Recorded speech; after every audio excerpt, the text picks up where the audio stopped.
fica safada sem vergonha. Vai sentando na pica, doida de maconha. Presta atenção que o bagulho é doidão. Trava essa puta quicando safada. Senta malvada, quica malvada. Trava na ponta da pica e não para. Senta malvada, quica malvada. Trava na ponta da pica e não para. Senta malvada, quica malvada. Trava na ponta da pica e não para. Ai, senta no meu palhaço. Vai senta no palhação. Vai, senta no meu palhaço. Vai senta no palhação. Naquele pique, só couro brabo. Me chamam de proibido porque eu vicio rápido. Combinação perfeita, sexo, cerveja e maconha. A novinha viciou, tá tudo curtindo a onda. Naquele pique, só couro brabo. Me chamam de proibido porque eu vicio rápido. Combinação perfeita, sexo, cerveja e maconha. A novinha viciou, tá tudo curtindo a onda. Só socadinha, você tá dando vinho. Só socadinha, você tá dando. Só socadinha, você tá dando vinho. Só socadinha, você tá dando. Só socadinha, você tá dando vinho. Só socadinha, você tá dando. Esse é o DJ Holanda, tá lançando a nova moda. É o DJ Holanda, imã de piranha.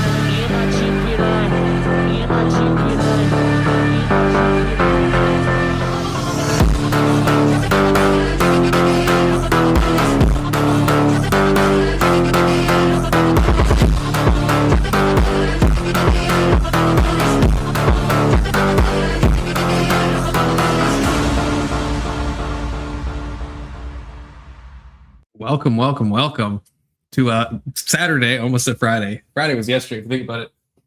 Saturday episode of the Confluence panel. I'm excited about this. This video dropped yesterday. If anyone pre-watched, I'm going to actually find you, okay, in Minecraft and then maybe in real life. No one should pre-watch this. Obviously, everyone knows I was going to go over this on stream, and you should go through it with me, which is what we're going to do now. If you have seen it, no spoilers, please. You can talk about how good it was. I will allow that. That's right. This is Nik Fuentes versus Hunter Biden, or they're both being interviewed for, I don't know why these three people are here together. I get why Fuentes would be interviewed. I get why Hunter Biden would be interviewed. I think Hunter Biden was already interviewed by Andrew Callaghan before. I'm pretty sure, but I don't get why the three of them are in the same room at the same time. So I'm excited to see that. Yeah, you know, this is true. Beards equal base. And then I jump scare Daniel with my babyish face right now. But, you know, I'm thinking of going like full baby face and baby fluence, but I can't go back, and I stream every day, and people will just have that image in their mind. So yeah, I don't know if Hunter just like snuck in there.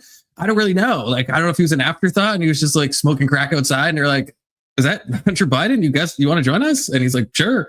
I'm not really sure, but I'm excited to find out personally. If you want to join and react along with me, you can click the link that's pinned at the top of the chat. It's also in the description if you think about it. And as always, you fucking must. Good to see you, myself. Good to see you, StreamYard. Good to see you, Anson. Good to see you, Daniel. Good to see you, Steelman. Good to see you, Geo. Good to see all of you. I will filibuster and try to talk, which you would think I'd be getting better at that, but it's still really hard while I try to remove the intro video and load the other video. And I guess it doesn't really count as filibustering in a good way if I'm just like talking about what I'm doing. I'm kind of just like narrating my inner thoughts, but I guess that's better than dead air if you think about it. Here we go. Should be loaded, maybe, possibly. It is. And we have Anson. How's it going, Anson? Shit. Okay, I just realized I have to turn back on, because I removed this from Page. I need to turn back on the authentication thing, because I realized I actually didn't know that's you, because I removed the authenticator thing. So that could have just been a fake Anson, but I'm glad it is the real Anson. How did I do this last time? I don't remember. Damn it. Yeah. You go in, you gotta jiggle the handle. I'm jiggling. It's in my settings somewhere, but I don't remember where. Where's the authenticate? Oh, fuck. Okay, I can't figure it out. Okay, that's fine. That's fine. Well, we might just have to go back to these. Okay, we might have to, and get people to cam up and stuff. That's fine, though. That's fine. I'll figure that out later. Good to see you, Chatter K. Have you seen this yet, Anson? Don't lie to me. Don't lie to me. No, I haven't been really watching a whole lot on YouTube. The only thing I really watch on YouTube now is is the news about the Israeli and American war of aggression against the peaceful Iranian people. Yeah, famously peaceful Iranian people. Yeah. Yeah. Well, this only came out yesterday, so I'm hoping, and it came out yesterday like night, right before I went live. So I'm hoping most people, the only time to have watched it for most people would be today. Hopefully, you fuckers could at least have waited a day, okay? Because this is I'm excited about this. This was teased for a hot minute, and I didn't know it was going to drop. I don't think anyone did, and it's here now. So I'm assuming you know all of these characters. Hunter Biden, of course, he needs no introduction. You've seen Fuentes and Andrew Callaghan. You've seen him before. I'm assuming. Yeah, he's that commie that pretends to be a journalist. Yeah. Mm-hmm.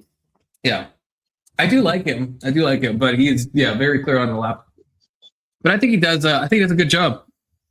He interviewed the Nick Shirley famously, which did not go well for Nick Shirley. He railroaded him and deceptively edited it to make it look bad. Yeah, I don't trust that guy at all. Yeah. That's what Nick Shirley said, and then Andrew will release the full thing, and we watched it, and I think Andrew did Nick Shirley a fucking favor and made him look far less retarded than Nick Shirley actually looked. Yeah, it's crazy for him to be like selective editing, and then the selective editing is in his fucking favor, which it absolutely was. That guy's a fucking dumbass.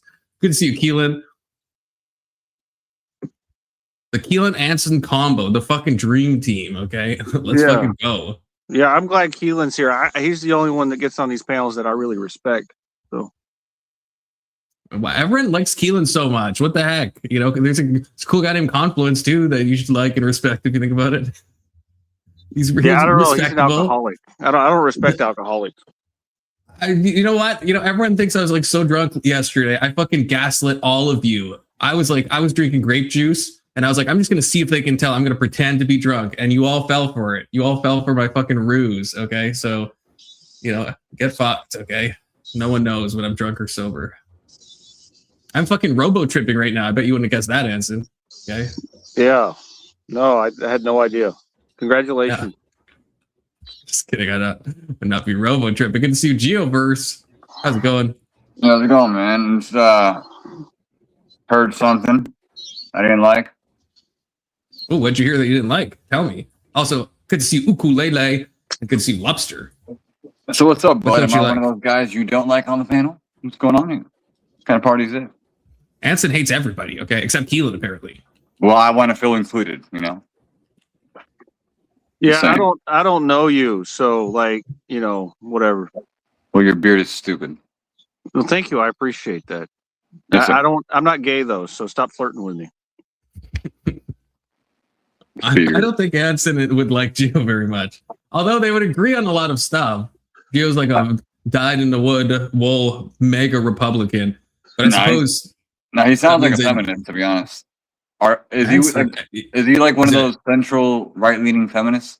Yeah, that's how I would describe him. Yes, yeah, I would too. Yeah, like Second Amendment, drinking beer, but we're just Ken. We're just Ken. That's it. Yeah, I think Anson has literally said that before, like that exact those exact words in that exact order. Mm-hmm. Yeah, but this video is wild. Like, who invited Hunter? Like, why is he there? I don't know. I don't know. I don't know why Hunter and Nik Fuentes are talking, and I don't know if they're supposed to be debating. If Andrew is just interviewing both, I have no idea. This is such a weird group of people to have in the same room and be like, "Let's do it." I love it. I'm all here for it, but Nik Fuentes now wants to be Jewish because he was accused by Sneeko of being, half Jewish. So I think Sneeko is going full Israel pretty soon, or rather, Nik Fuentes.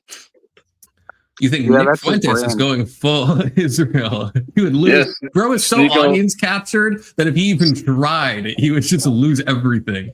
I'm just saying, Sneeko knows the secrets of Nik Fuentes. He said on stream that Nik Fuentes is just half Jewish and he's hiding it. He's a true Israel clan. That'd be a plot twist. Mm-hmm.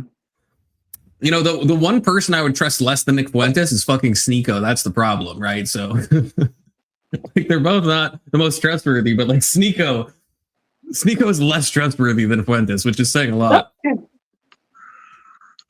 Good to see you, Big Soda. What's up, buddy?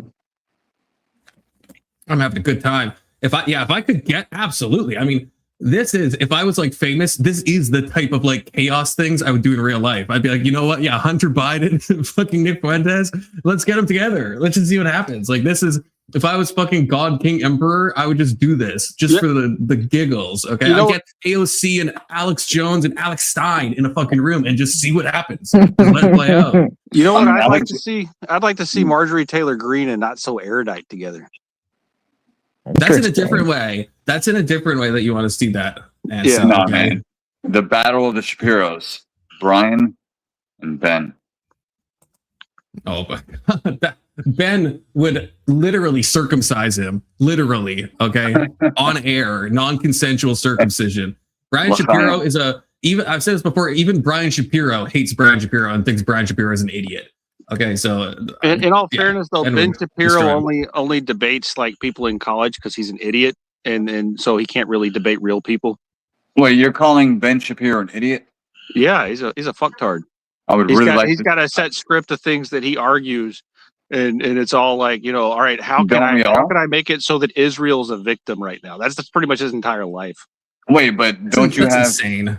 But don't you have specific arguments in regards of ethics and values that you believe in?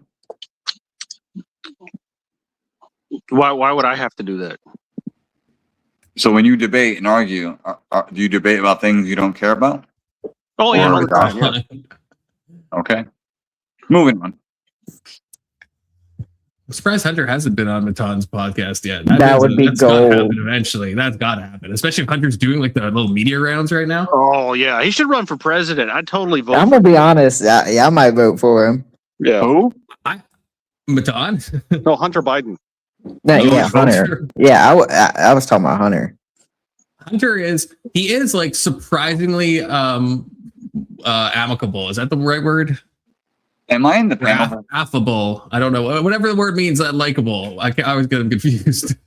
Charismatic. Yeah, he's shockingly like likable. Like I would have like knowing all the stuff about Burisma and everything. I expected to hate this guy, and then actually hearing him talk, I'm like, I kind of like him. Like he's a fuck up, but like, who is it? Why wouldn't he be likable? Joe Biden was like an old dude with a muscle car, a classic muscle car, while Obama was like doing presidential shit. Like, yeah, Joe Biden, all the weird corruption stuff. Seeing the emails, saying the testimony of what other people have said that he said, and like trying to like big bro people and like the fucking Ukraine and stuff, and also the whole like crack with prostitutes and stuff. I just assume, I don't know. I was kind of like, okay, this guy's like gonna be a fucking. He's a fun guy. Joe wishes he was Hunter. Yeah, like he actually does, you know. Are y'all trolling? No, I'm being for real. I was gonna say there's some truth to what I say. I think if Hunter Biden was on the panel, he would be a very fun guy to talk to and hang out with. Yeah. Oh, okay. I thought you meant like Hunter Biden for president. Oh yeah. No. I mean, policy wise, I couldn't imagine what he would come up with. Yeah, I don't know. I would vote for Matan. I mean, we'd have to wait like I guess 17 years or something, but I'd vote for Matan for president. Just for the sheer chaos of it. He would want the snowy Alps open all year. You know what I'm saying? It would snow very often. I think if Hunter Biden ran for president, he would sweep it and just win outright. Like he's. You know what's funny? I think there's truth to that. Yeah. Yeah, because I mean, the left has got to like him. I'm assuming to some degree, and then the right is kind of like, yeah, he's kind of a certain. Yeah, I mean, depends on the brand of left. No, it's him over. Like they literally defend Mondani in debates. Like you can't make it up. You know, I feel like they just feel like they have to because they don't want to be called like Islamophobic and like it's really in vogue to like shit on Israel right now and stuff. And no, like it's so funny because you're all joking and Geoverse is being dead ass. I'm 100% like a heartbeat. It's Geo versus you, remember? So in opposition to all you ingrates, I'm just saying that it's hard to defend Trump when he uses hyperbole. Does Trump say stupid shit all the time? But it doesn't remove his, value over Kamala Harris. You know what I mean? Like, that's him a nuanced take. Thank you. Come on, Trump, shut the fuck up. Yeah, that's his jokes about like war crimes and genocide and he's a hoot. Yeah. Oh, wait, where's there genocide happening? Oh, you mean like in Puerto Rico when the Taino indigenous tribes were wiped out Okay, yeah. No, I'm talking about him threatening to bomb civilians just willy nilly like he's fucking King George. Do you know power plant day, which is literally against the Geneva Convention to blow up civilian infrastructure, and Trump's just I'm going to do it. I'm going to fucking break the Geneva Convention.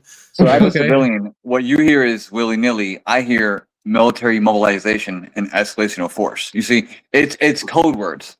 And you don't have the clearance to truly have understanding on what they mean. Yeah, I don't understand. Yeah, Anson, you're just too stupid to understand. Yeah, I am. I actually agree with that.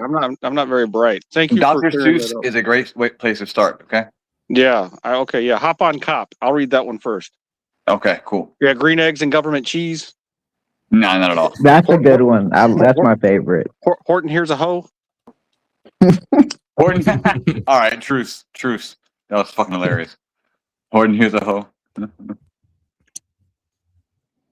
funny. But yeah, man. Well, I suppose we'll get into it. Let's fucking get into it. Good to see you, Ghost, by the way. You're welcome to come up. What are you waiting You're for? always a fun time. I'm doing a little bit of a preamble. I'm sorry, Anson. I'm sorry. Okay. Why don't you let me control everything? You can take a back seat today. Okay. Absolutely not. It'll just turn into degeneracy. I think we've offended him. Anson Anson is a paid DGGer. That's actually true.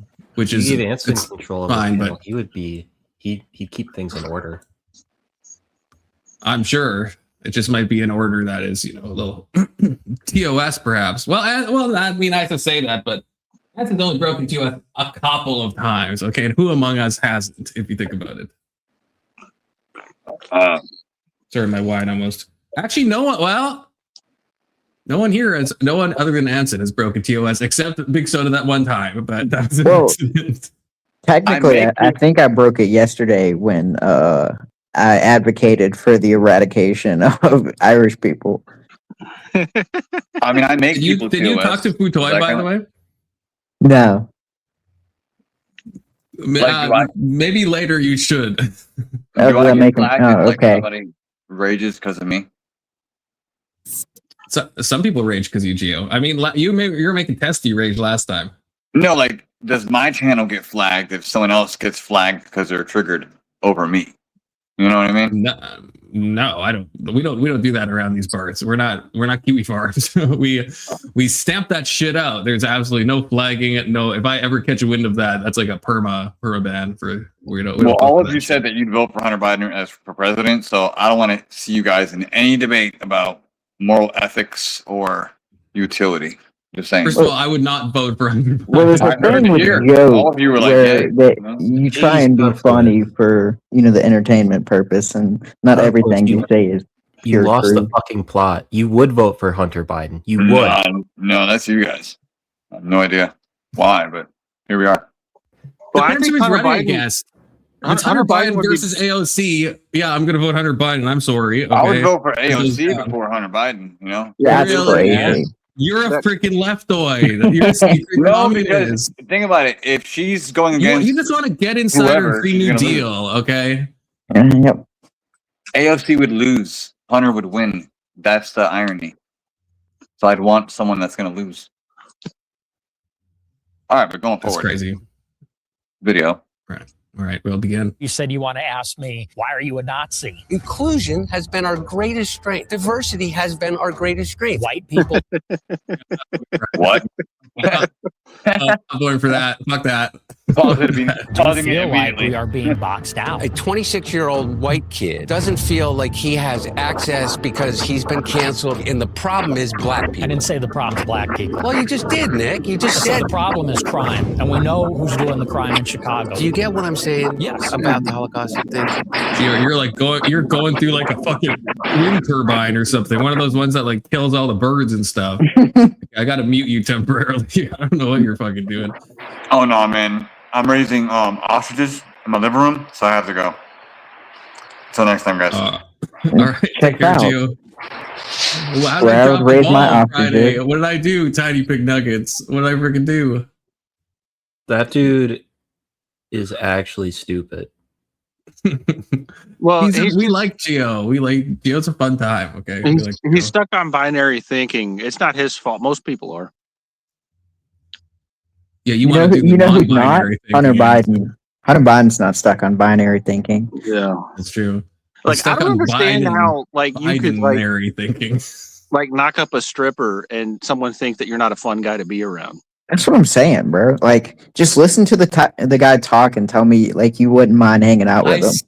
I saw this. So I ended, and Testy sent me a screenshot. And he's like, "Good timing, Confluence," and it was like, "Yeah, it was Speakeasy's audience has just joined you." It was like literally like seconds before I ended that I just got raided. But it was probably I was fucking done. Like I drank a little too close to the sun, so it probably would have been a shit show if I kept trying to stay up, to be completely honest. I thought you were drinking grape juice and you were just playing us for fools. I was, but what was the name of that wine again? Tired. I still have it here. If you want to see it, Big Soda, if you want to see it, don't threaten me with a good time. I figured you would have thrown it away by now.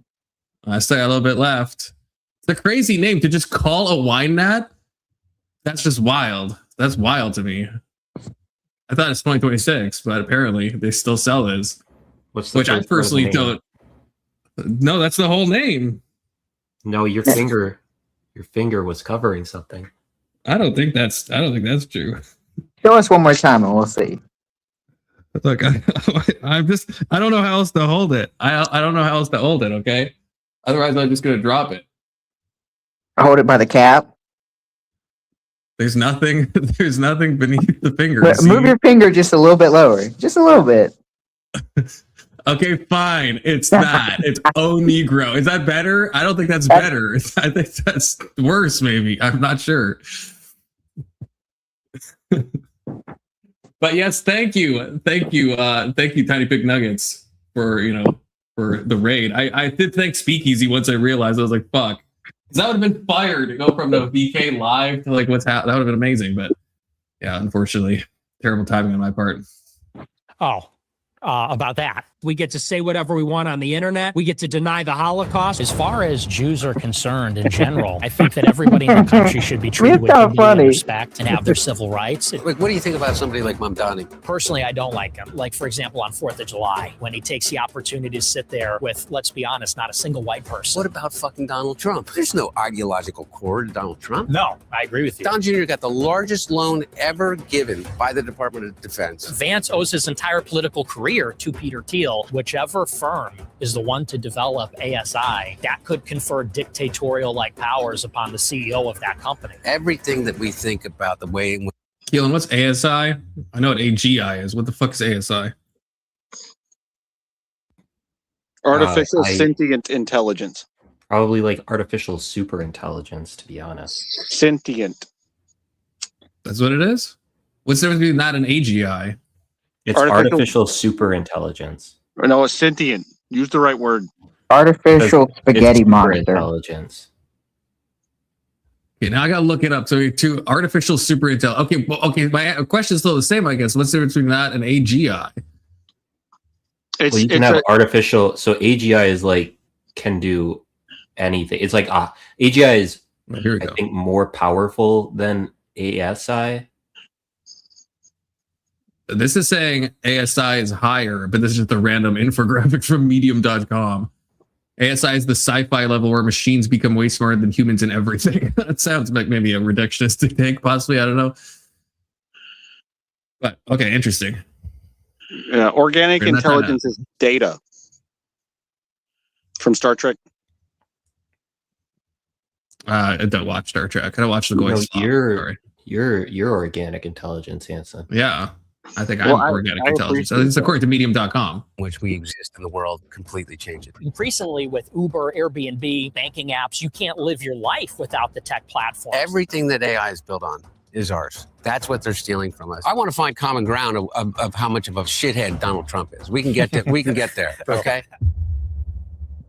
The kind of first question that I had whenever I caught wind that you wanted to do an interview like this is, why now? What made you want to sit down for this kind of interview? Well, I think it's an interesting conversation to have all of us here. And, I think it's a moment in our country when there's a lot of realignment. I think that people recognize, especially in the past couple of years, I'm like a non-conventional critic, maybe, of what's happening. And so I think it'll be an interesting, productive conversation. I think it'll be different. But I mean, specifically, because we kind of share a publicist, I heard that you wanted to kind of... Okay. we have a publicist that you hit up, and you said that you wanted to talk to someone who would give you kind of a fair shot to like clear up some things and maybe some misconceptions about you and the things you believe. Absolutely. Yeah. Yeah. I think that, I'm somebody who I think like you, actually, maybe we have this in common, is kind of pigeonholed in a certain way for things that we've done in the past or things that we've said. I'm a crackhead. But I'm racist, right? I got pigeonholed there. And I think Andrew Callaghan has like a bunch of essay allegations against him, I think. He's probably not going to mention that. He's probably going to be like, just I'll bring up your guys' bad stuff, but and I think he admits to treating women badly, but I think he denies the allegations. Yeah, Tiny Pink Nuggets has a topical chat there about the Cyclones and the Borg and I don't know what any of these. I don't know any of these things are. I don't know a single word she's saying. The doctor and who the Cylons are the worst from my perspective. So I'll agree with Anson. Oh, sounds from bad. Like the only star thing I know is like Starcraft. Okay, so you talk about Kerrigan, Tiny Pig Nuggets, I'll know what you're talking about. Mine is Otherwise, true. Yeah. Well, mine's a little true. Maybe a little no. But yeah, so I think it'd be good to clear up some of the misrepresentations and put out something accurate. So what do you think is the most misrepresented thing about you? Well, I think really the whole image everybody has about me. When you mentioned me, I think on a recent show, you said you want to ask me, why are you a Nazi? Yeah. And that's how everybody knows me. Everybody thinks of me as white supremacist Nazi. And I don't think that's really true at all. I think that we definitely have different values. I mean, you're more from the left, I'm more from the right, but I don't think I'm a hater. I'm not a hateful person. It is Heil Hitler Friday. Heil Hitler. All my niggas Nazis. Morgan Hitler was very so dirty. Yeah, he is. Yeah, he is. He is, but you can't court a reputation intentionally and then be mad when people have this reputation of you. You're like, why do people think of me this way? Like, Nick obviously plays into it. So it's like, I don't know. In Nick's playing into defense, reputation consistently. In Nick's defense, I guess he's not, at least he's not being emotional with it. He's just saying that in his opinion, he thinks everyone has a false image of him. Yeah, I guess he's almost acting a bit like a gog. He's just like, I just don't, why do people have this false image of me? Like, it seems like he doesn't really seem to get it. Yeah, it's like you get it, Nick. All right, like I mean, as we're even seeing the Pierce thing. I mean, Nick was pretty 10 toes down in this one. We watched this on this very channel. Oh, yes, I do.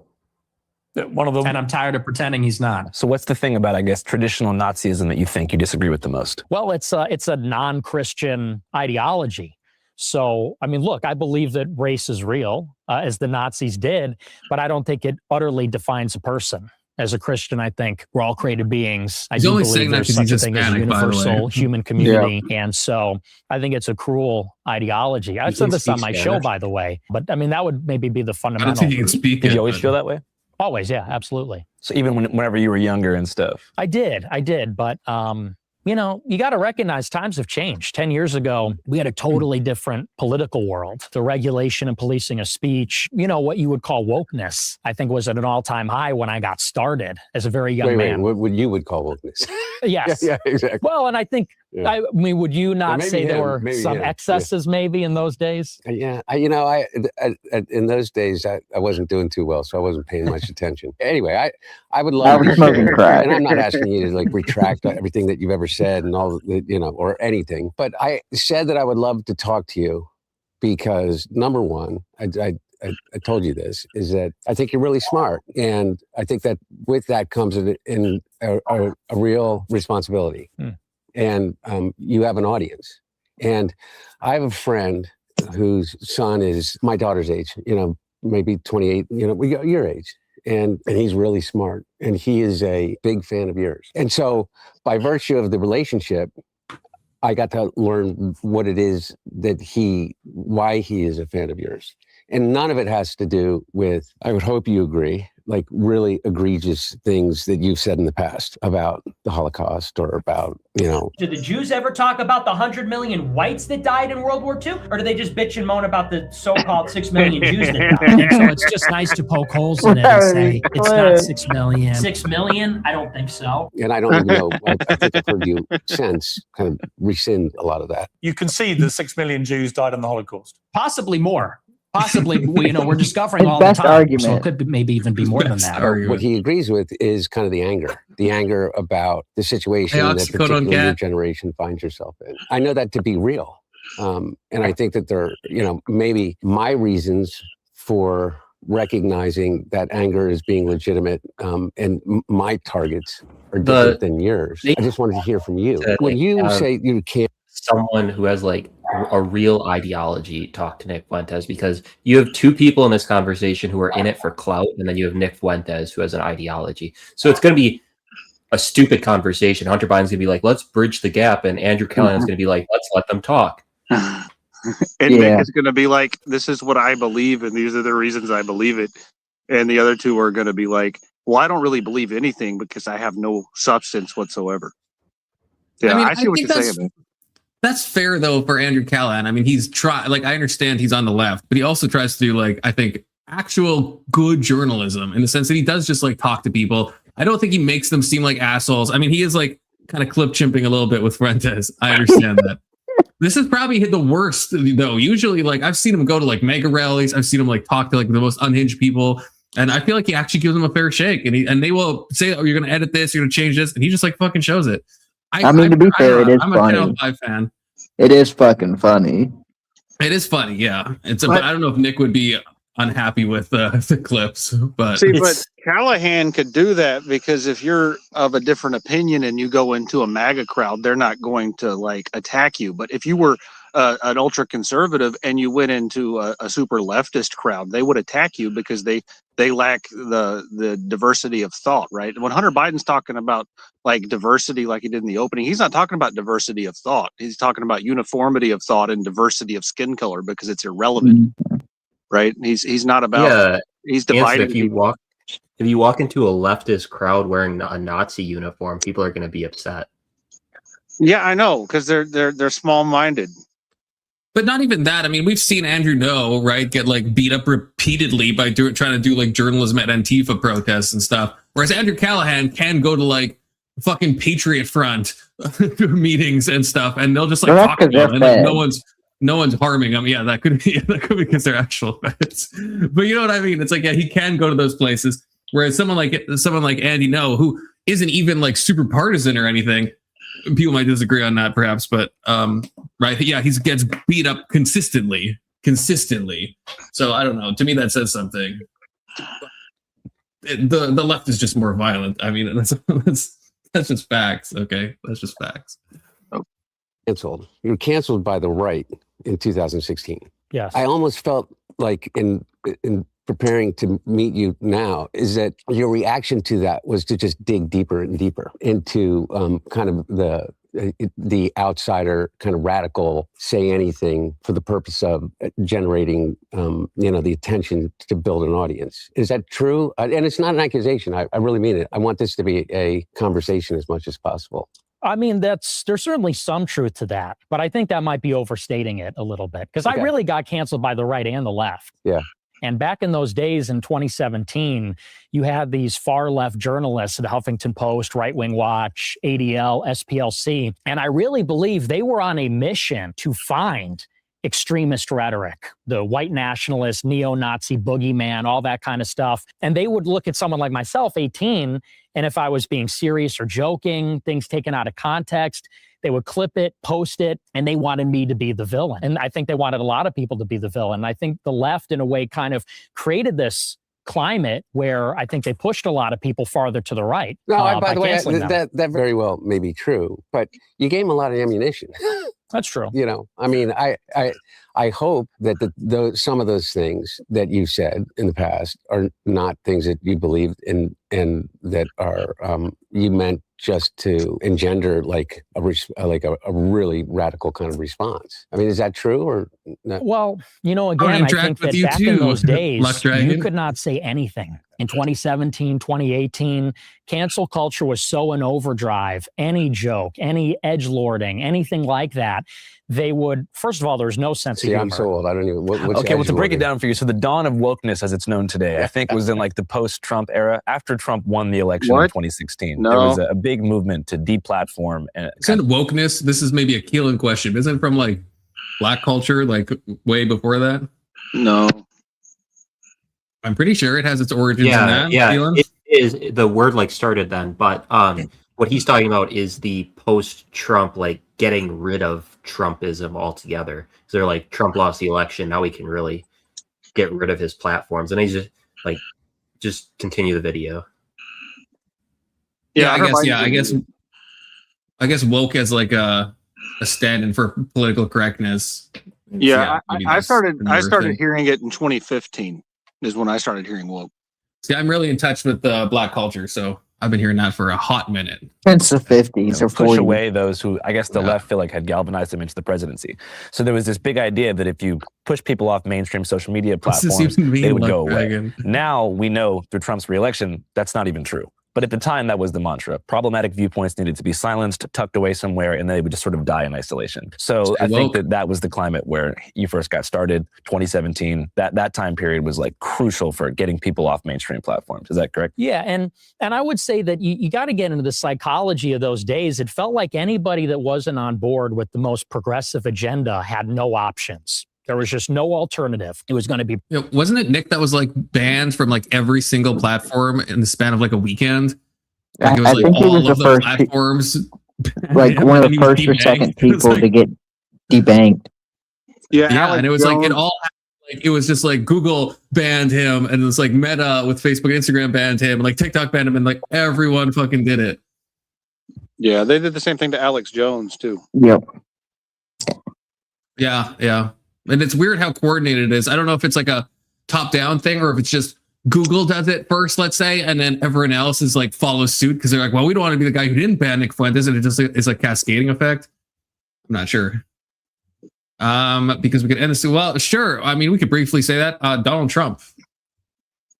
You're gonna have to like give me context. So in 2016, I voted for Gary Johnson. In 2020, I voted for Jorgensen, the Libertarian. And then in 2024, I voted for Trump, and I regret it. I wish I had not voted at all. Keelan? So this is going to trigger some people, but I don't vote because I don't support the system. Based all right, Big Soda? 2024, Kamala. He's fucking lying. He's fucking lying. Not Trump. But Kamala would be funny. You didn't vote. I'm more American than Keelan and Topanga. Okay, I just want to say that. More American. See, this is the mind virus that you fucking liberals have. That you think that you have to vote to be engaged in the political system. Not voting is also a political stance. Yep. You know what, Keelan? I support you. I hope you continue to not vote, actually. I completely agree with the way elections are going, like I'll probably vote in the Wisconsin governor election if it's Francesca Hong, and if it's AOC in 2028, I might vote in the presidential election. No, Keelan, no, be blackpilled. Voting doesn't matter, and you should change the system in other ways. You were right the first time. Okay, don't vote AOC. That would be supporting capitalism and Zionism if you think about it still, because she's not hardcore enough against Israel. Progressive, liberal, feminist, she's trying to go in a certain direction. All that kind of stuff. And if you were to the right... Oh, a good direction?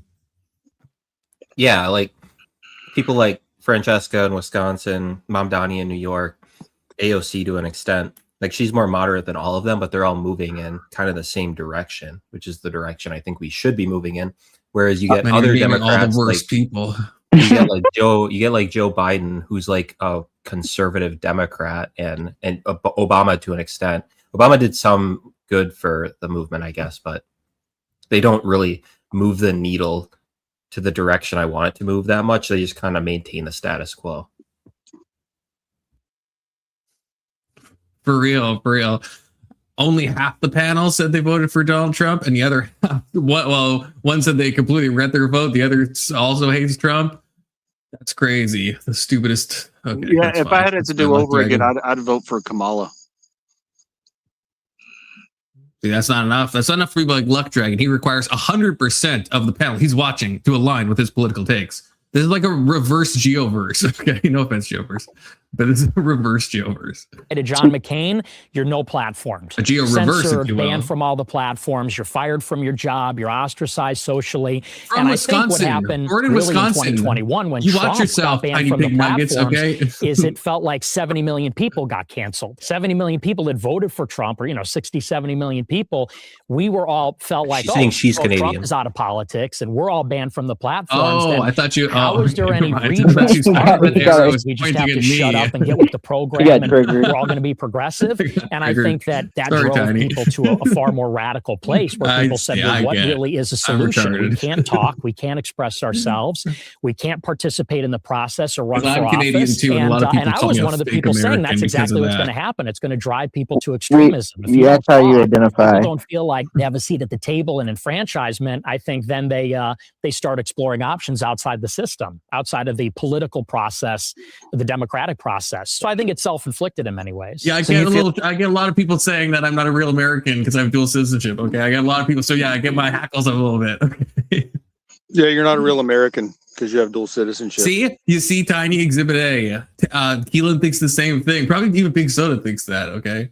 I do. Fellatio syndrome, you fucking sycophants. Again, literally only half of this panel, not even, like, I'm not even pro-Trump now. I don't even know Big Soda. I don't know if anyone on this panel is pro-Trump right now.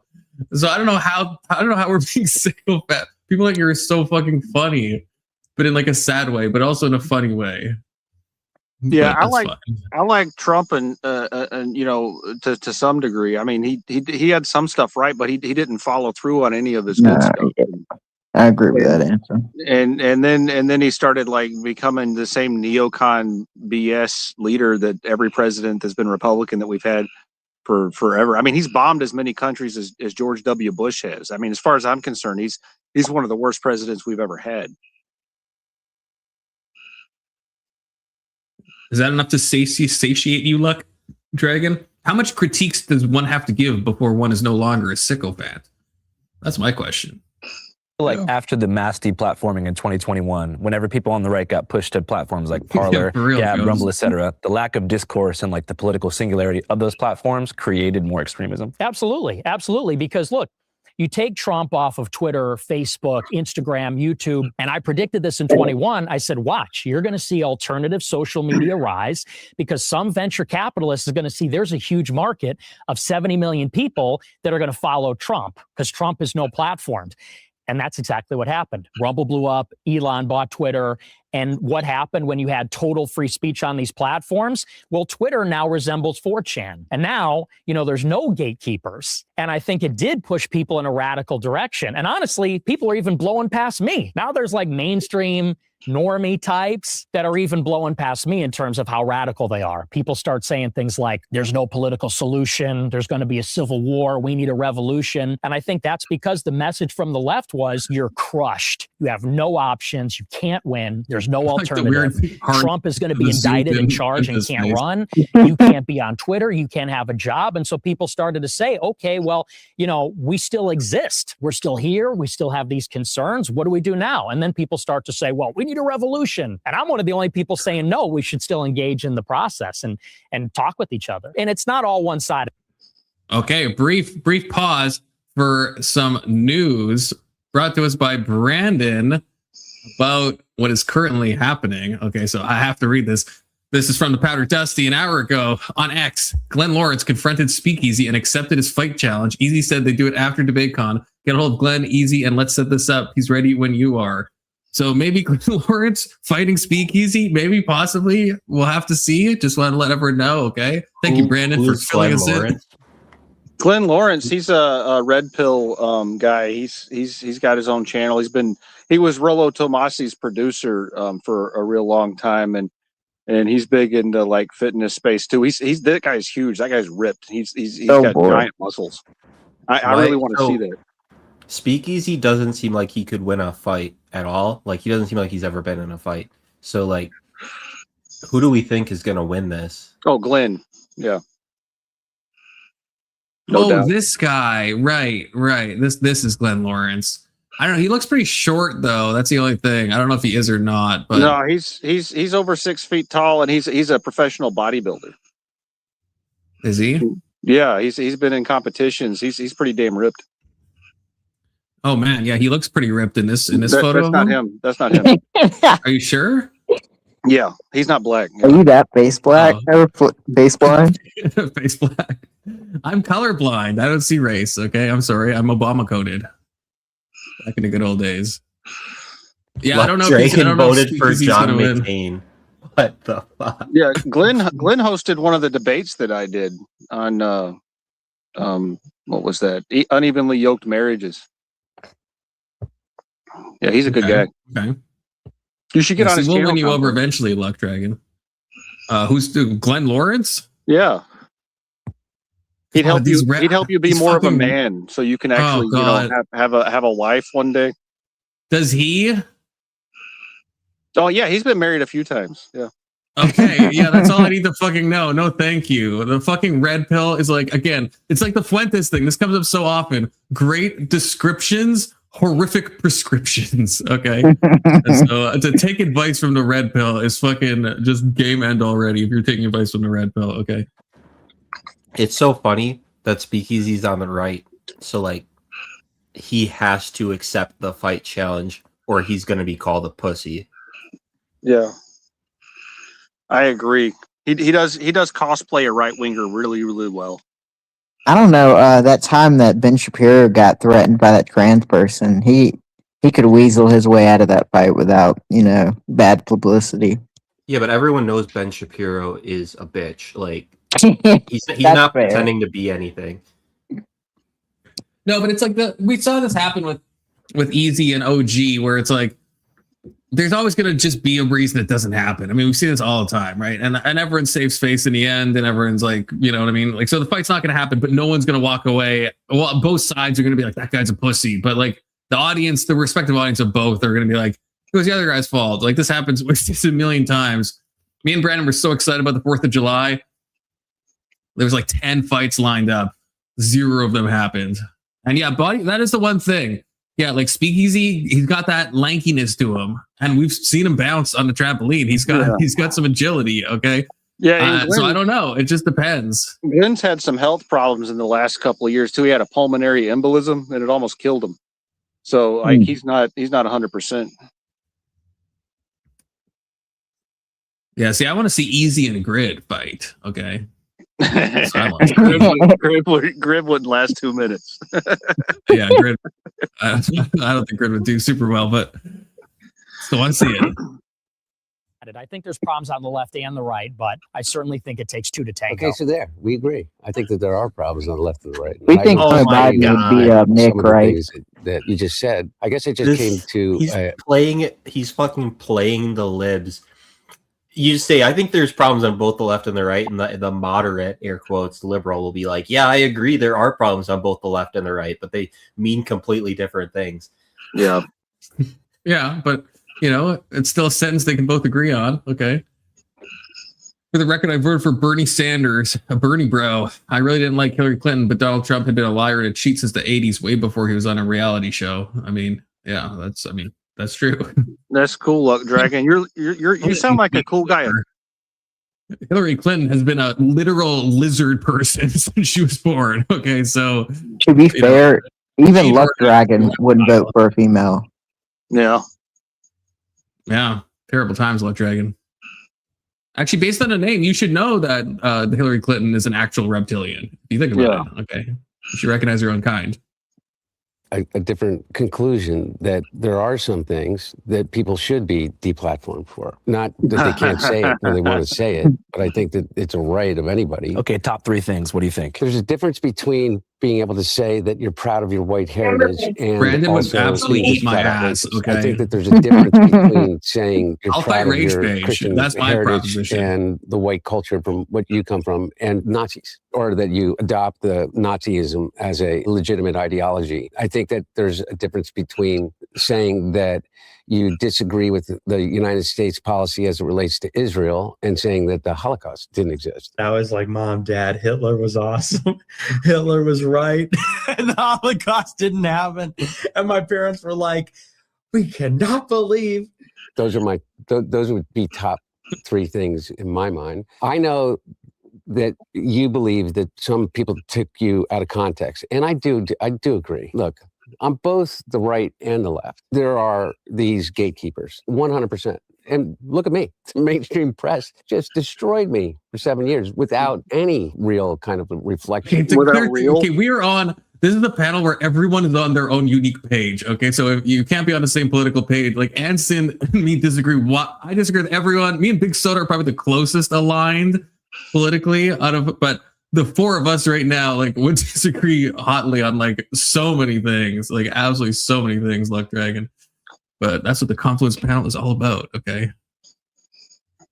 About what they were doing. I do think that, some of those things are legitimate reasons to say, we don't want you on our on our commercial platform. Would you agree with that? I mean, you just said, for instance, people calling for a like an armed revolution, like people calling for actual violence. You're opposed to. Oh, absolutely. Yeah. I'm against violence. And I do think those are one of the legitimate things that should be taken from the platform. There's a lot of the stuff on social media I don't agree with, but again, what started to happen is there was this missed opportunity to put the clip in, since Andrew's doing this anyway, of Nik Fuentes macing that trans woman. Okay.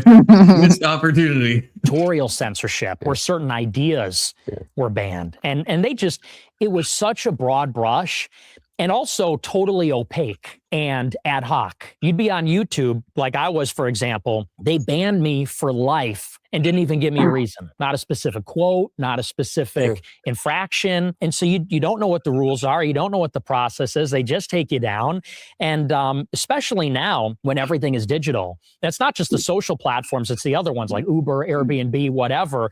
It feels like you're being denied almost something like a civil right, because the social platforms are the modern public square. Increasingly with Uber, Airbnb, the banking apps, you can't live your life without the tech platforms. And it felt like if you just simply had the wrong opinions or you were the wrong kind of person, you were being deprived of like a basic civil right or being able to participate is why we in need society. to abolish private property. And I think maybe that's an area of yeah, that'll fix it, because the people in the government will be able to tell people what to do with their property instead of you having to own your own property and do with it as you wish. That'll really fix it, because the people in the government who would control the property are more virtuous than the people who actually own the property themselves. Yeah. Anson, you know enough about communism to know that, first of all, I'm not a Marxist-Leninist, and that's not how communism really works. Well, if there's no private property, then who controls the property then? It's the proletariat, so it'd be a dictatorship of the proletariat, which basically means everyone who's working. Right. So if everyone owns it, nobody owns it. Is that what you're saying? It's public property. It's public property. Yeah, and so magically, like, everyone would just agree to that, and there wouldn't be anyone who disagreed who would say, you know what? No, never mind. I'm going to take this property. It's the same sort of utopianism that the libertarians have, where they think that they can just have pure like private property. It's not utopianism. It's a different system, and I think you know that. It's utopian to think it's possible. I mean, Keelan, I've asked you this. I've asked every socialist I've ever talked to this. What basically Anson's saying, like, what if someone decides that they want to do otherwise? Like, what do? You either have to kill that person or imprison them, I guess, or like force them somehow. Like as soon as someone's like, you know what, I'm not doing this, but it's actually my house and it is going to be my property. I'm going to stop people from coming onto my property and taking my stuff. And I might even take other people's stuff. It's like, the only argument is you're just saying, I guess that maybe that wouldn't happen, but I think that's crazy. Otherwise, I don't know what the way to stop that would be. Yeah, you're talking about how things would work at the end of the progression when we're in the middle of the progression. Like, yeah, if we're living in a capitalist society, that's going to be happening. And it is currently happening, right? The Right, it just argument seems- is that Sorry, that Ben. eventually collapses because of the flaws present within the system. I know, but then I guess the theory is that there will be this new rebirth, this paleogenesis of some new structure that is an abrogation of all of human nature that we've all known through recorded history, and that somehow everyone will just be on the same page. And I think that's why it's a utopian idea, because it's like if that could work, that would be great. I just don't see how. And I haven't even presented with a theory how, besides what you say, which is just we don't know, but we'll figure it out. We're not at that stage yet. But it's like, why would we think we could ever get to that stage? Why? Yeah. I mean, for this specifically, you could absolutely, in present day, make these sorts of platforms like YouTube and whatnot public property instead of private property, and protect them in ways probably with, I would hope, I think there like needs to be more amendments to the Constitution related to this new stuff we're dealing with, or there need to be like, there probably already have been Supreme Court cases on how to interpret the Constitution in relation to these online platforms, because I don't think YouTube should be owned by a private entity. I think it should be a public thing that is owned by the people. That doesn't even sound insane to me. Like if you're arguing to like publicize more and more things, but I think you reach a point of like, yeah, if the end goal of, once a late stage capitalism fucking happens and we're all crumble, to think that we're just going to enter into a society where there's no private property, that's where I'm like, I can't see how that would work. If you're just saying we should socialize more and more industries, it's like, okay, maybe, but that's different than saying no private property. That's why I've changed. Like, I don't know if I was ever on the revolutionary train. Like, I think Marx was wrong about that. I think it is a gradual shift over time. More than likely. The problem is, though, when you eliminate private property, it necessarily eliminates the pricing mechanism related to the exchange of that property. And without the pricing mechanism, it's impossible to allocate resources efficiently between people, because there's no way to determine what the value of something is in relation to your desire to have it and the ability of other people to produce it for you. And Anson, that gets into the really cucked discussions on like what it means to move things efficiently among people. Yeah. What does that we're- mean to you? Does that mean like millions of people starving in the world, or? Yeah, that's exactly what would happen. Yeah. That's what's happening right now. No, what's happening right now is that we're able to support, what is it, 8 billion people on the planet right now, and we do that because we have 8 billion. How many of those people we're supporting? How many of them are starving or dying from other things that are solvable if we had better logistics? And that's because in the countries that they're in, there are political problems that exist that restrict freedom. Right. What you're talking about is an actual problem that isn't solved by communism or socialism. It's solved by more like personal freedom and allowing them to actually freely exchange instead of living in an oppressive dictatorship. So okay. I'll ask you one question. What country has done the best job of eliminating poverty over the past 2 decades? I don't know, the United States? No, it's China. Okay, China, and they've really embraced the market system in order to bring that about. It's also because they fucked things up so much that they landed so much percent of their population in poverty that when Nixon opens China, it's like a massive shift. But like if you go to a point where you're like have so many people in poverty and then all of a sudden you change things, like I don't know if that's a fair thing. Yeah, they did it by embracing capitalism and doing third way socialism instead of actual socialism. So actually your example leans into my position more than it does yours. No, it doesn't, because it was enforced by the government. So you can say they embraced market forces, but that was driven by the government. It wasn't driven by random things. That's why China is the only the only post-colonial civilization that comes to mind that isn't in total wrecks like in the modern world. Like we think about Africa and other Asian countries that dealt with colonialism. China's doing the best by far. Yeah, and well, Chile is also doing pretty good in relation to the other. The Americas are different, and you know this because what about India? India's doing pretty good. They're no China. Yeah, but they still have I don't know. They're still supporting more people. Like part of the reason why China's doing well is because they basically forced their population to decline. And they in turn had more resources to allocate to people. In India, they don't have that problem. They're still actually producing people. So it depends on what you consider to be positive in terms of outcomes and decisions. I think that a pro, life, which is I think more what India is in line with position, is actually more closely aligned with things that would cause humans to flourish. But to land the plane on the other thing, the Americas are vastly different from other post-colonial civilizations because it wasn't just the oppression of the native people, it was the replacement of the native people. So the people who mainly live in the Americas nowadays, they have native maybe in them, but it's a very European society. Yeah.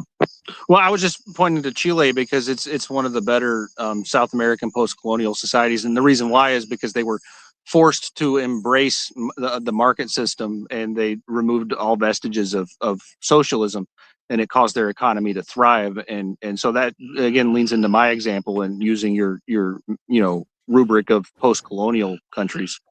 I thought it was relevant.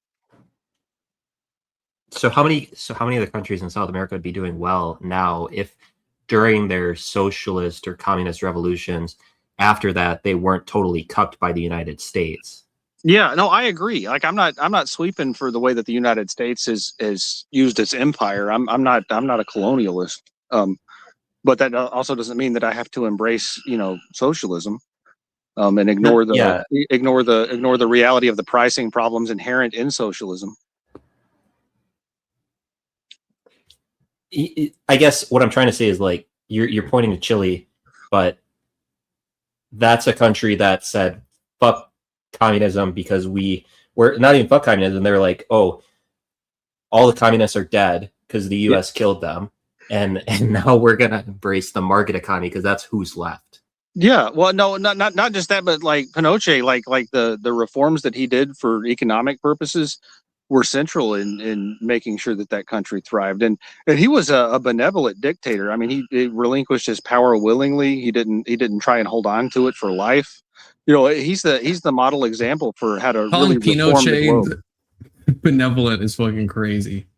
Yeah, I mean, I think we probably both agree on, and we had a disagreement on China yesterday, but we would probably both agree on, like, I think Marxism, Leninism, and Maoism are bad ways to, air quotes, do communism. Like Marxism, Leninism is basically saying we're going to have a dictatorship of people who we deem as being better than other people because the other people don't have the knowledge to run anything, which maybe you'd like, Anson, but China's much the same way where they're like a technocracy more than they are.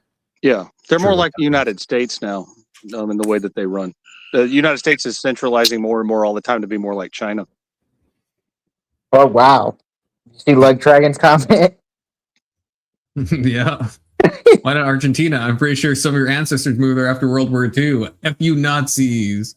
Whatever. He's just all over the place tonight. He's like the Joan of the first world. Both of my grandfathers the Bay Area. Both of my grandfathers were World War II veterans for the United States. So actually, like, my ancestors didn't move there. But yeah, I appreciate the reference. I'm a heritage American, so like, I'm actually from here. So, I want to highlight a comment that I like. Okay, so this is why I like Ghost Skate. Okay, communism only works with Dunbar's number. I agree. If we could have communism, but only in groups of like 150 or whatever, that would be fine. Don't threaten me with a good time. On a scale of like hundreds of thousands of people, I don't think it works. Communists say the same thing about capitalism, but Anson, my great grandparents were also World War II veterans, even though their last names were very German. For America. Oh, for America. Wait, so which side were they on? For the U.S. For the U.S. Uh-huh. You sure? They're probably spies. You know whose family who has a family member who was on the German side, denied claim. Oh yeah, no Really? kidding. No, then how'd she get so messed up now? I kind of got some like Nazi like kind of like blood energy from her, so I think that makes sense. Like on some like deep DNA level, if that checks out. But no, I don't think I could have an argument with you, Anson, about the labor theory of value. I don't know it well enough. Yeah. Not to quote Kirk, but it has been disproven, and almost no economists in the world think that it makes any sense at all. Yeah, you should read Economic Calculation in the Socialist Commonwealth. It was written in like 1921, 1920, but it goes through the details of why socialism can't work on an economic level. It's super short, to the point, and it's just a good read if you ever want to learn why socialism can't work.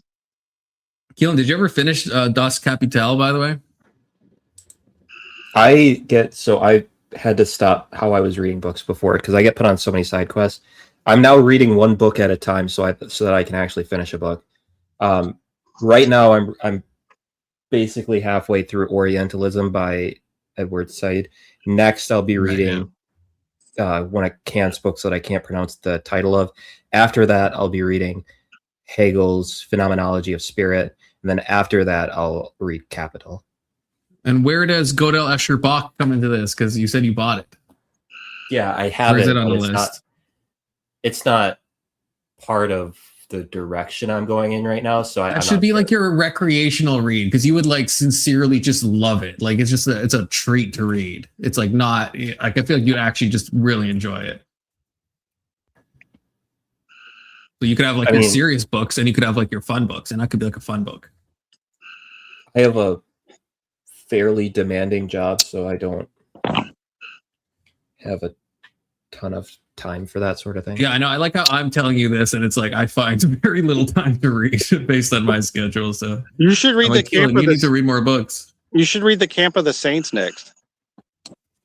Based Ghost Gate. That's all you need to read. See, I'm writing down what Anson is telling me so that I can have arguments with Anson in the future. I don't know who wrecked Destiny on. I mean, but this is kind of like being a conspiracy theorist, right? It's like if I talk to a flat earther, they'd probably wreck me on it because like they're so in the weeds on all these things, and like so they would have all the facts. So yeah, I'm sure there's people that could be like so booked up on the labor theory of value that they could run circles against a bunch of people, especially someone like Destiny or Kirk, who like know this stuff at like a very basic level. But against this guy you're talking about, against like anyone who actually knows about economics, I can't imagine it. It's just like it's an untenable theory, I think. But of course, if you have a special interest in it, you can argue for any philosophy or anything and come out like looking like a victor. I think it's Trench. Let's go on, Trench. What's up? That's an interesting picture. Mm-hmm. We got what is even happening here? There's so much in this picture from behind. An unruly. We got the gay prides. We got what looks like the ISIS flag. We have the Israel flag, Soviet flag. Do you know? I mean, Keelan probably knows this, but for everyone who doesn't know, when you see this weird stuff on the flag, that is Mohammed's own writing. That's why that's like so Mohammed couldn't so write. commonly. That's fake news. I can't. He can't write a lot, but he apparently wrote this, and that's why. Because I was like, why does it look so goofy? Like, why don't they? It looks like someone like opened up like Microsoft Paint, and I'm like, why can't you make it just look better? It's probably because it's from Mohammed. It's probably either Umar or Ali, but no, Mohammed didn't write. He was. I'm pretty sure. I mean, Keelan, am I wrong about this? Is that not supposed to be Mohammed's writing? Mohammed's illiterate. I know he's illiterate. Just because you can still write stuff, like like you can still write stuff if you're illiterate. Okay. The seal of Mohammed. Okay, so this is what I'm talking about. Okay, let's see. Maybe I'm wrong about this. The seal of Mohammed is one of the alleged relics of Mohammed. Okay, so what is it? Oh shit. Scholars have determined the letter to be a literary forgery. Yeah. Okay, so I guess it wasn't written. Was it what is it supposedly written by Muhammad? I guess. I mean, Keelan, how do you not know this? Or you're just choosing not to answer it? But I feel like you would know this. What? Why? I feel like what I read about Islam is different from what you'd expect. Like Muhammad, I think he's known like he couldn't read or write or something like that, and he like received everything by word, and that's why the Quran was originally passed to everyone via word. It was only written down after Muhammad died. And there's like the Bible. And contrary to popular belief, there were different variants of the Quran which had to be canonized by Umar. Oh yeah, see this? I don't know. See, this is saying that it's Muhammad's letter to the Mukakis. I mean, he could have had it. So I don't. I know people say he's illiterate, and I believe that. The But Quran says he was illiterate. you can still. I mean, it's not you just can still, me. No, but you could. It's his own accounts. I feel like you can still like you. We all know kids. When kids are like learning to like read, it's like, yeah, they're illiterate, but you could still be like, hey, copy this word, and the kid can still do it. And so I feel like Muhammad, if someone was like, hey, this is like Muhammad is the messenger of Allah, I feel like Muhammad's not so retarded that he can't like fucking like just copy the thing. I'm tracking your logic because I mean Muhammad and his entourage, his caravan entourage, was basically one step away from being Jewish. And as for a Middle Eastern caravan trader to not be able to read and write and to be like the leader of a house is kind of odd. Yeah. And well, hey, I'm having if you trouble. have a bunch of slaves that can read and write, you really don't need to learn how, but you know. I'm having trouble visualizing this. Can you pull up like a cartoon drawing of Muhammad so I can like better understand the context of the seal? No, I don't think my internet seems to be bugging out right now, so I think I can actually do that. But I would. I'm not afraid to be clear. I'm just having tech issues. Confluence. You can try, but again, my internet's really buggy, so it might not come through. But if it comes through, I'll 100% would show that. Okay. If you post one, you might just get kicked by StreamYard. That would be another tech issue. But there's lots of tech issues today. As for the communism, the only place communism's ever or any type of sustainable socialist model has worked is amongst isolated religious communities that have a super egalitarian agricultural lifestyle, the Amish, Kurds, right? Or and intentional personal based Kurds, but also I think you can build an intentional community. Like I think me and like 150 other people could choose to live communally. I think it could work, but the problem is that it's intentional community. I don't think they have to end in disaster. In my opinion, I don't think they have to. But you're going into it with an intentional. Like you all believe the same thing, well, right? So you don't have to like eschew technology. That's what all these non-religious communes have done, especially like in the name of socialism, communism.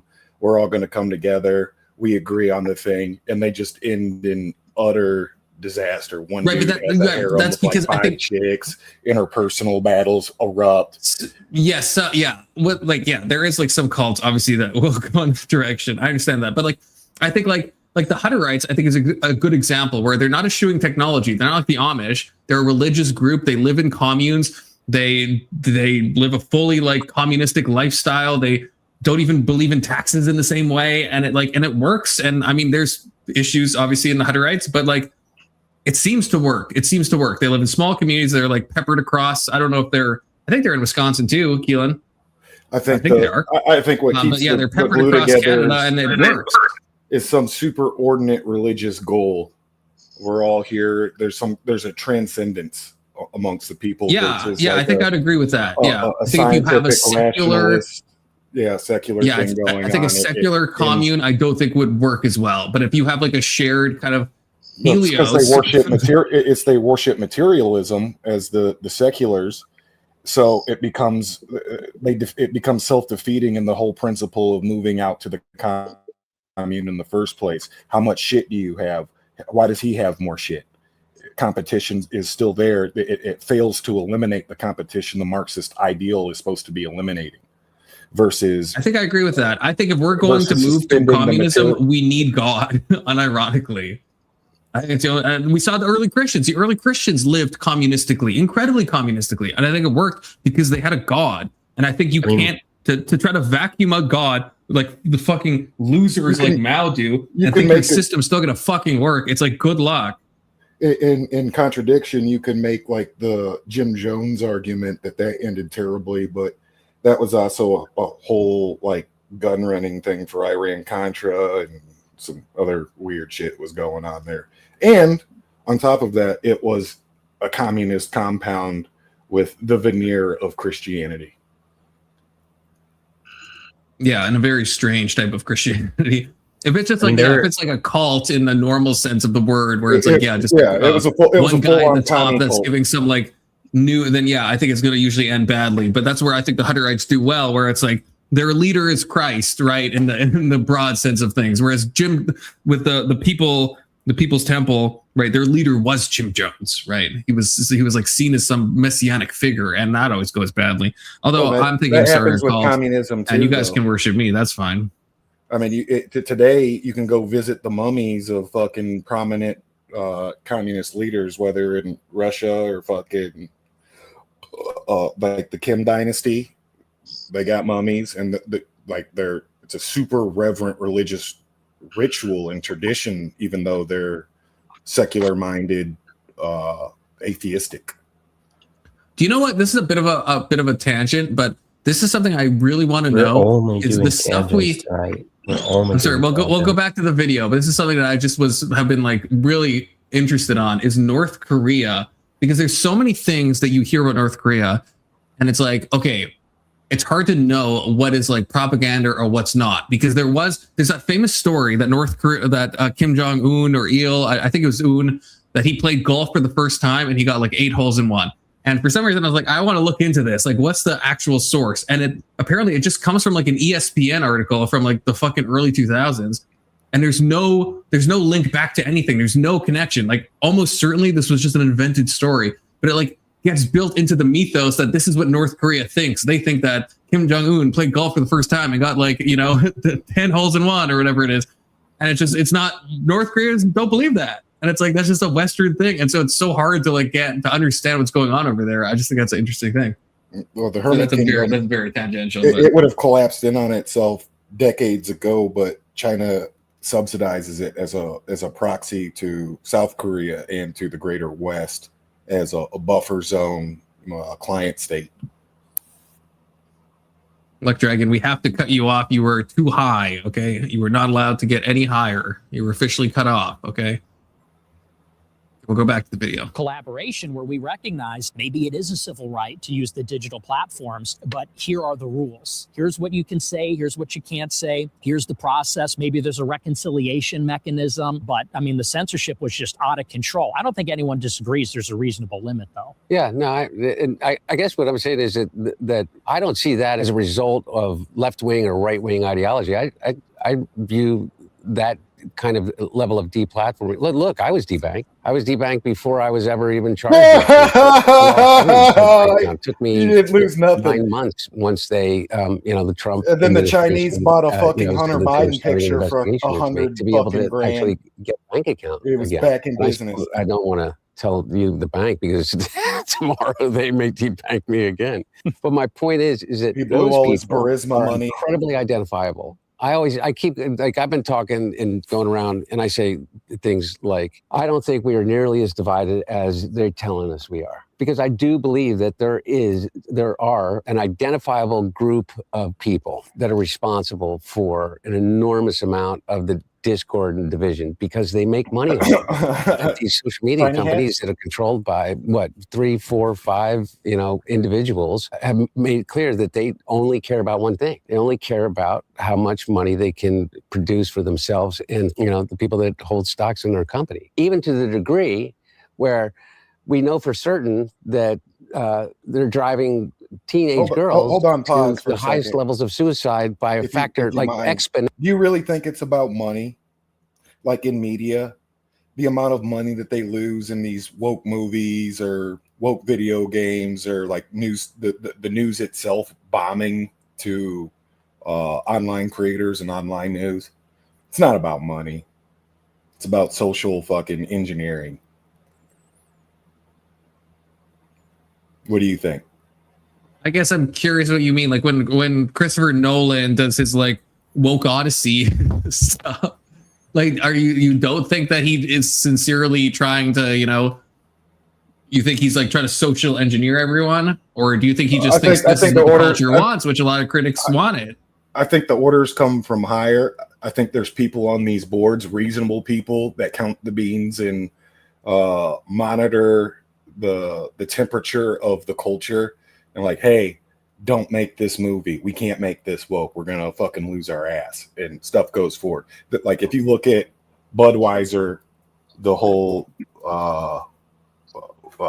debacle with whatever his name was, I can't remember. Dylan Mulvaney. Yeah. There were people saying this is a terrible idea. This spits in the face of all good marketing strategy. You don't have a replacement demographic.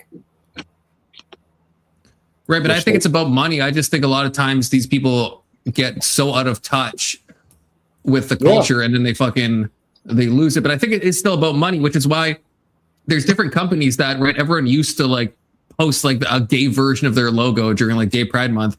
And there's like a lot of companies that don't do that anymore. And I think they're just trying to, like you said, they're trying to like, but it's about money. They're not actually trying to socially engineer. They might be like complicit in the social engineering because they're just looking at the kind of cultural wind and just seeing where it's shifting and try to capitalize. But they just care about the money, I think. I don't think they're doing it intentionally. At this point, to push forward some of these games and movies like the Odyssey, when we're 2 years past like woke being crushed, as far as the corporations aren't going to rainbow flag their logos anymore.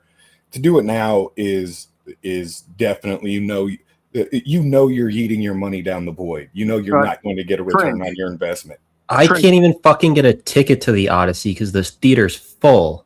Trench. I was going to say, I think the Odyssey is going to make money hand over fist. I don't think they're losing money on the Odyssey. It still remains to be seen. They might be able to break even at this point if the math is correct. I want to see how much money they made so far. That movie costs about $700 almost $1 billion to make. So that's the target window to like recuperate your production, distribution, licensing, etc. fees.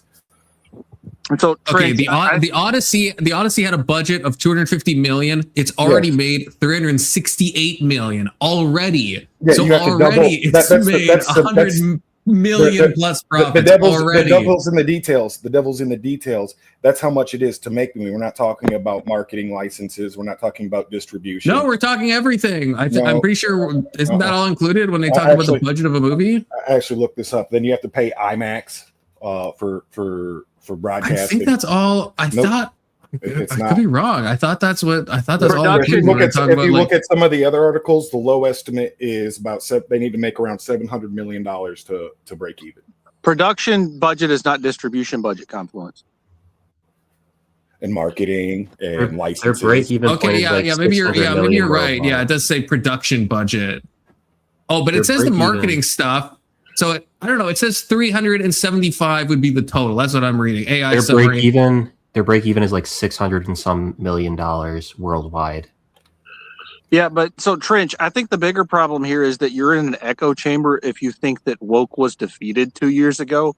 And I think that you ought to step outside the box and listen to people like Keelan who are young and still have bad ideas, because I think that actually like the right is going to lose like they always do and continue to cede ground to the degeneracy of Western society. And I think that you're just sort of living a pipe dream if you think that this stuff's going to end anytime soon.